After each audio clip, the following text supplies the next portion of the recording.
Hello, everyone. Welcome back to episode 18 of the Aging in Place Directory podcast. I'm Esther Kane, retired occupational therapist and certified aging in place specialist. Today, I wanted to talk about universal design. Now, if you're a homeowner looking to make your home as aging in place safe as possible, you're planning to stay there as long as you possibly can, and of course you want to be independent for as long as you possibly can, then an aging in place assessment can certainly help you to do that, so you can get an idea of what kinds of things you can do in your home to make it as safe as possible and as easy as possible. I myself am going to be reworking my kitchen, doing some modifications in there in order to make things easier, more accessible to get to, because I have a bad back, so I need to accommodate that so that it will make my life easier, more comfortable and safer, and I can stay here much longer.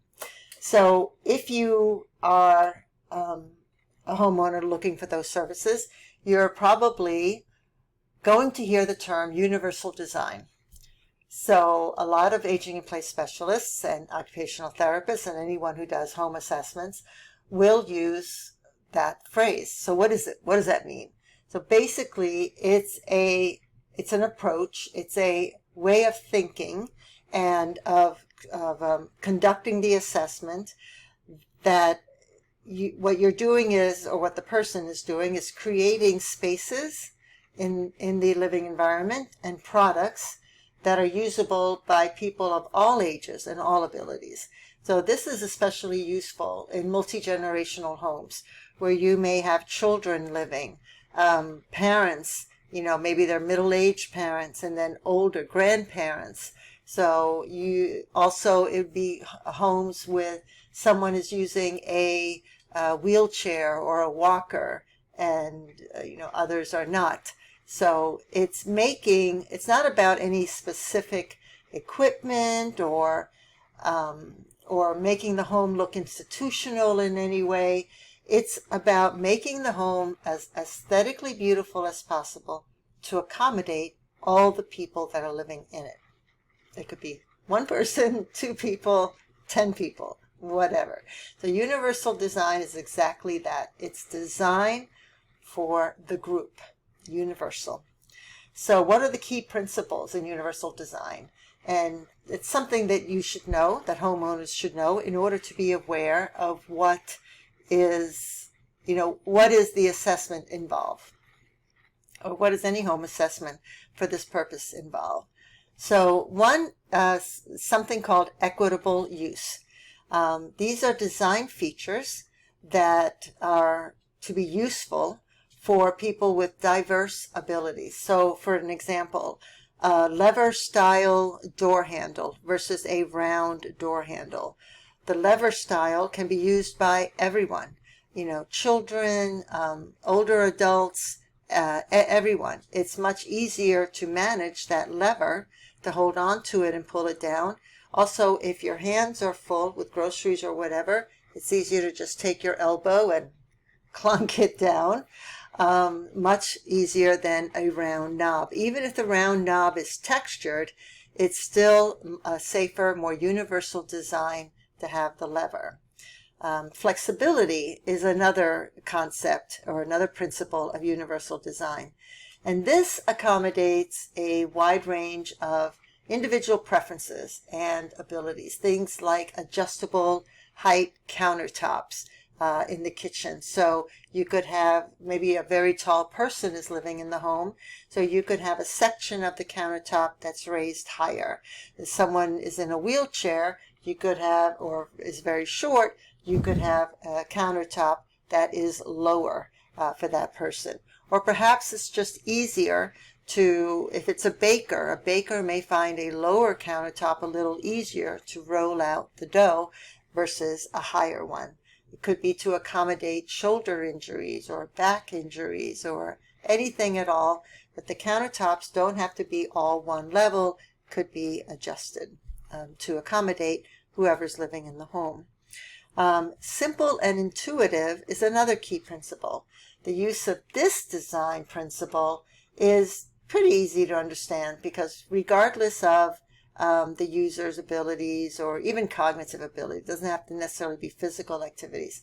So this is clear, well-lit pathways, throughout the home. And it doesn't mean that they have to necessarily be wide. Of course, it would be better if it's wide because then it accommodate wheelchairs, walkers, that kind of thing. But the point is that it's clear. There's no clutter. You're not having to walk sideways around things, and that it's very well lit. I personally like the can lighting, and if it's motion detectable, that would be even better because then you don't have to think about turning the light on. It just automatically comes on as you're walking in that area.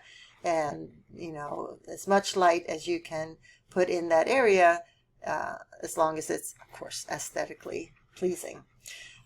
Low physical effort is another principle, which basically means exactly what it says. It takes very little effort in order to use the item. So I'm talking about easy to operate windows, which we all know can be very difficult to open at times. Touch activated faucets, or even just motion activated faucets. Motion detected lights where you don't have to do the switch.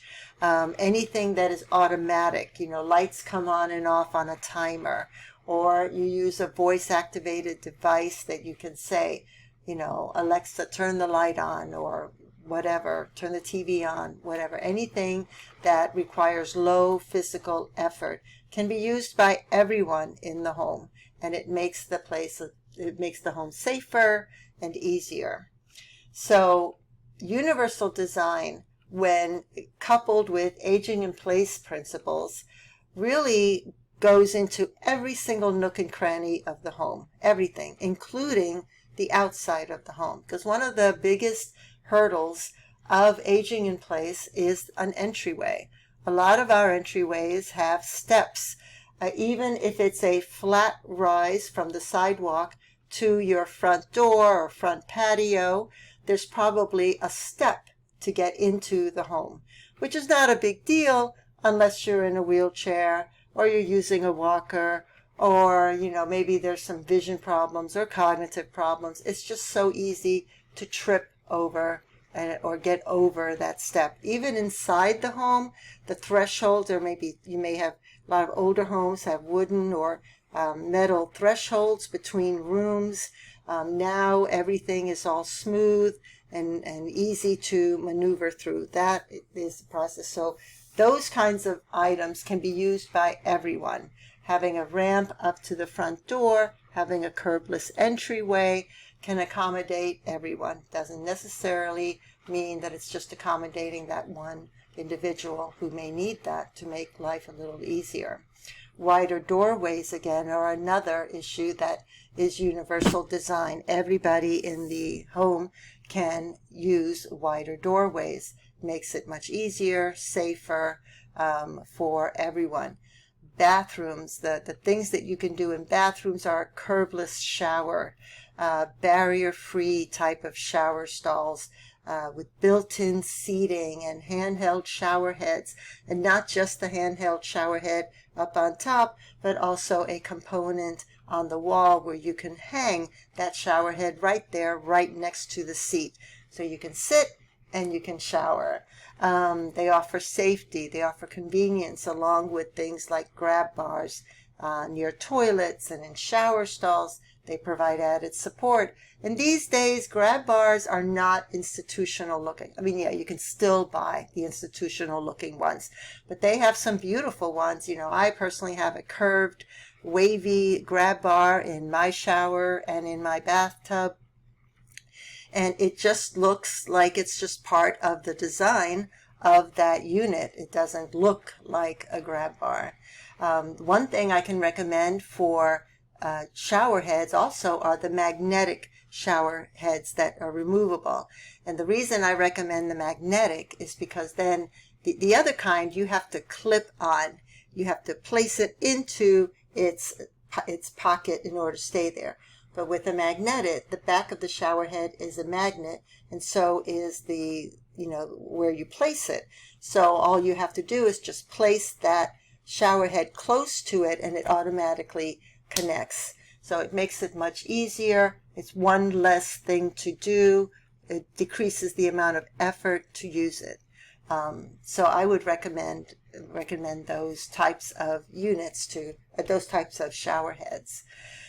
In the kitchen, of course, well, there's pull-out shelves. A lot of people use pull-out shelves in their kitchens, which I think is very important, especially for lower cabinets. But you can also use these in the bathroom as well. There's so many available now that, you can buy the built-in ones, or if you're renovating your home, you can use companies like Closet by Design, California Closet, that they can put in built-in shelves in there. Of course, again, in the kitchen, as I mentioned, varied counter heights, easy to reach appliances, and easy to use appliances. And to me, a lot of appliances are very easy to use, but not necessarily easy to clean. So I would opt for appliances that are easy to clean, and that will make your life a lot easier. I have given up quite a few blenders here and there that were not, or really food processors that were not that easy to clean, but nowadays they're much better. Lighting, lots and lots. We need so much more lighting as we get older, so ample, well-placed lighting reduces fall risks, reduces eye strain. Motion sensor lights, as I said before, are so important in hallways, in bathrooms, kitchen, in and out of the garage, anywhere you may have steps. If you still have to have steps, anywhere you want to make sure to have enough light there to accommodate everyone. And it benefits everyone. It doesn't not benefit anyone, for sure. Not benefit? I don't know that that's a phrase. Smart technology, as I mentioned before, voice-activated devices, I think eventually are going to be in every home on the planet. It seems like it, at least. Voice-activated devices can control just about everything, from your oven to your dishwasher to your washing machine and dryer. My washing machine and dryer are upstairs. So when I'm running something upstairs, if I come downstairs to work or do something else, it will alert me. My phone will alert me to let me know that the wash is done or that the dryer is done. So I can then go up and fix that. Or the other thing I can do is I can just tell my Alexa, set the timer for an hour, 45 minutes, whatever, and then it will, and then I know to go up. But there's a lot of different ways that you can set alarms to make your day a little easier so that you don't have to remember, oh yeah, you get into bed and you're like, oh my goodness, I can't believe I forgot everything in the washing machine. Probably have to wash it again now that it's been sitting there for a while. But voice-activated devices are amazing, and they're certainly not going to go away. If anything, we're only going to incorporate them more and more. Though you can see that the benefits of universal design are plentiful. I mean, it allows older adults to maintain their independence, to stay in their homes longer, but not just longer in a disabled way, because you can fall, be in a wheelchair, and still stay in your home. But we all want to be as independent and as healthy and functional as possible for as long as possible. So why not take the initiative to make that happen? Use the tools that are available to do that. Universal design benefits everyone in the home. As I said, it's really wonderful for multi-generational homes, or homes that have different, even if it's just two people of two different abilities. A 6'3" man could be married to a 4'2" woman, and they need two different sets of countertops or anything like that. It can also, universal design coupled with aging in place design can prevent accidents, make living easier, safer, make caregiving easier, safer. And it truly enhances a home's overall aesthetics and value. Definitely enhances the value. And if you do it with a aging in place specialist, a designer that is certified in aging in place, and has the education of universal design, that designer can help you to make that home as aesthetically beautiful as possible, but at the same time, safer and more comfortable for you. So if you're a homeowner, and I'm assuming you are, you're listening to this podcast, or if you're a family member with aging parents who plans to age in place, I would recommend strongly to look at an aging in place specialist, a designer that has aging in place certification, or if you're looking for major modifications, a builder or contractor that has those certifications. You can also consult with an occupational therapist if there are medical issues that need to be addressed, such as dementia or stroke or Parkinson's. Those issues are could be specifically looked at, taken care of by an educated OT. You want to prioritize the changes that you're going to be making in the home, based on the current needs, and then, of course, any anticipated needs that you feel may be coming.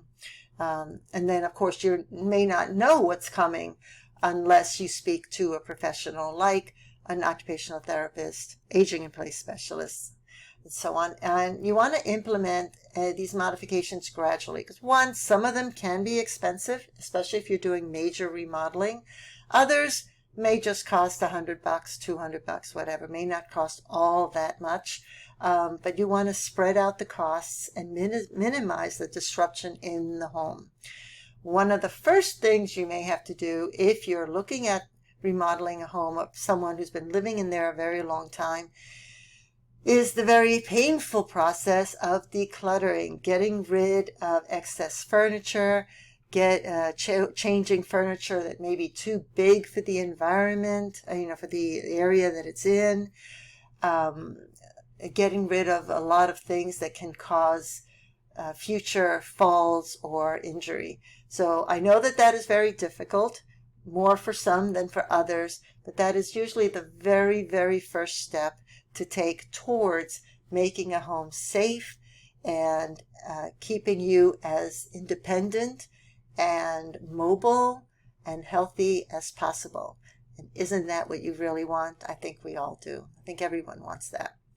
All right, I want to thank you so much for listening to our podcast. Of course, subscribe. We appreciate each and every single subscriber, and I look forward to seeing you next time. Take care. Bye.